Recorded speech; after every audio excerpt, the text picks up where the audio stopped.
mereka sampai hari ini meyakini bahwa dia tidak bersalah.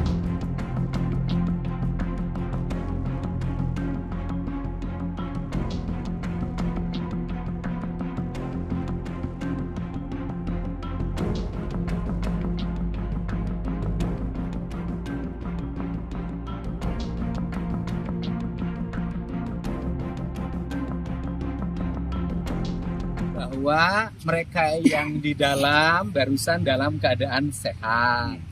Kemudian mereka kembali bercerita tentang proses penyiksaan yang dialami ketika ditangkap, keanehan ketika penangkapan hanya mereka yang ditangkap, sedangkan Abdul Kahfi, anaknya Stefasen, tidak dibawa dan tidak diperiksa, hanya diberikan tugas untuk mengantar motor.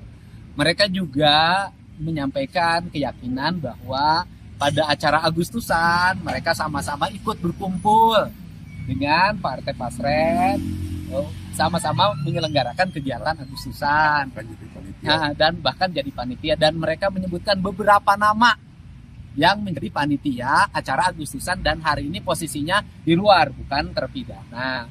Kemudian mereka kembali menegaskan penyesalannya waktu di lapas Cirebon, disodori menandatangani pernyataan merasa bersalah, mohon pengampunan, dan ternyata itu namanya garasi kata mereka.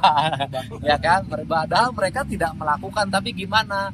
Saya lama berdebat tapi tetap harus tangan kan seperti itu, dan itu dilakukan oleh para pegawai lapas Cirebon yang disebutkan namanya tadi.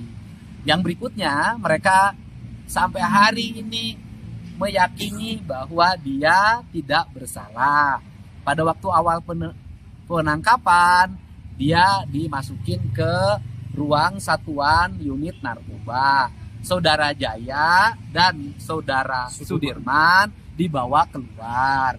Dan pulangnya mereka langsung disuruh mengaku dengan penyiksaan berdasarkan keterangan saudara Sudirman. Inilah hal-hal yang mereka alami, dan mereka mempercayakan pada tim kuasa hukumnya untuk melakukan langkah-langkah hukum yang bernama PK. Jadi fix ya Kang ya, ada keterlibatan pegawai lapas yang meminta mereka untuk bertanda tangan. Ya, tadi mereka menyampaikan begitu, kan gitu, menyampaikan bahwa saya itu menyesal menandatangani, dan saya lihat dari judul ya, di antara mereka ini yang mukanya agak sedikit beda, Ices, Oces, ada Ripaldi. Gitu loh, artinya dari sisi wajah memang Ripaldi memiliki pengalaman jalanan, tetapi bukan berarti yang pengalaman jalanan itu adalah pembunuh dan pemerkosa, kan tidak juga. Ripaldi juga membantah. Kalau Ripaldi mengakuilah nakal, tapi kalau yang lainnya memang dari wajahnya tidak melambangkan wajah seorang geng motor, ya kan, geng motor. Ternyata setelah saya tanya, kamu tuh geng apa sih? Ternyata dia adalah geng kuli bangunan. Kang, dengan sudah ketemu tadi, upaya ke depan yang Akang sendiri akan usulkan untuk supaya bisa didengar oleh Kapolri sendiri kan sebagai Oh iya, kalau saya yakin Mabes Polri kan sudah kelihatan tuh hari ini langkah-langkahnya. Langkah-langkahnya menuju arah positif. Kita sabar dulu dong. Orang 8 tahun udah bisa sabar ditahan, kenapa kita tidak sabar 5 bulan ke depan? Gitu kan? Sabar untuk kebebasan gak ada masalah. Saya yakin Mabes Polri akan melakukan langkah-langkah objektif, transparan, dan akan menjunjung tinggi rasa keadilan di tengah masyarakat. Ya kan? Saya yakin betul terhadap kepemimpinan Pak Kapolri, Pak Sigit, dan Kabareskrim akan melakukan tindakan-tindakan yang terukur berdasarkan fakta dan data yang dimiliki. Termasuk ganti penyidik, Bang. Ya, itu kebijakan di sana itu kan bentuk bagaimana merespon keinginan publik. Yang paling utama sih bukan merespon keinginan publik ya. Hukum tidak boleh mengikuti keinginan publik.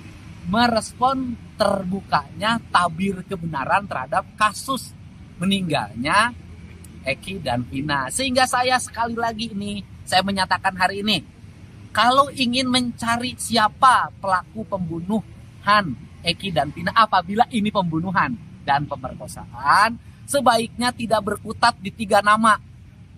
Tidak berkutat di nama Peggy, tidak berkutat di nama Dani, tidak berkutat di nama Andi. Siapa tahu namanya Dono, kan nggak tahu, gitu siapa tahu. Nah, untuk itu diperlukan penyelidikan ulang. Mulai dari nol lagi. Kenapa? Karena saya menganggap BAP yang disajikan, tuntutan yang disajikan, dakwaan yang disajikan, walaupun sudah memiliki kekuatan hukum tetap, menurut saya itu adalah BAP yang sesat. Kan soal pasrem Ini ya, tadi malam saya lihat kan yang menilai jangan saya kan tidak mengalami peristiwa itu.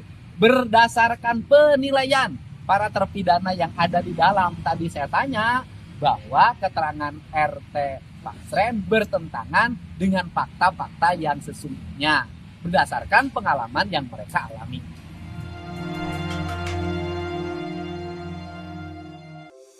Di antara banyak sumber informasi, kami layak dipercaya. Karena kami menggali lebih dalam,